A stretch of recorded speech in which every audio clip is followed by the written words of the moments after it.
రేపు హైదరాబాద్ లో పర్యటించనున్నారు ప్రధాని నరేంద్ర మోడీ. లోక్సభ ఎన్నికలు సమీపిస్తున్న వేళ ప్రధాని మోదీ హైదరాబాద్ నగరంలో 5 కిలోమీటర్ల మేర రేపు రోడ్ షోలో పాల్గొనబోతున్నారు. ఈ మేరకు మల్కాజ్గిరి నియోజకవర్గంలో ఆయన ఎన్నికల శంఖారావాన్ని పూరించనున్నారు.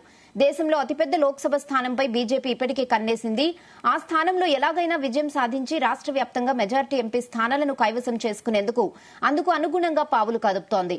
ప్రధానంగా సికింద్రాబాద్, మల్కాజ్గిరి, చేవెళ్ల, హైదరాబాద్ స్థానాలపై ఫోకస్ చేసిన కమలం పార్టీ ప్రచారంలో దూసుకెళ్తోంది. కాగా 2 రోజుల క్రితం హోంమంత్రి అమిత్ షా నగరంలో పర్యటించారు.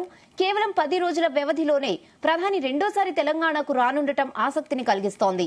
ఈ క్రమంలోనే లోక్సభ ఎన్నికలకు ప్రతిష్టాత్మకంగా తీసుకున్న బీజేపీ నగర ఓటర్లను ఆకట్టుకునేందుకు రోడ్ షోలు నిర్వహిస్తోంది.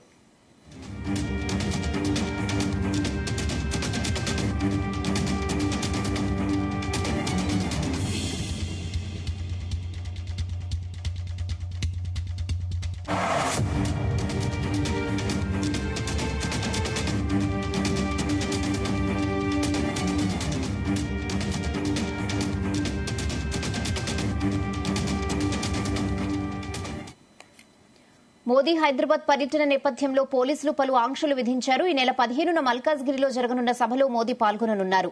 దీంతో మీర్జాల్గూడ నుంచి మల్కాజ్గిరి క్రాస్ రోడ్ వరకు 5 కిలోమీటర్ల మేర పారాలైడర్లు, రిమోట్ కంట్రోల్ డ్రోన్లు, remote control micro light air crafts ను ఎగరవేయడానికి అనుమతి లేదని రాచకొండ పోలీస్ కమిషనర్ తరుణ్ జోషి ఆదేశించారు.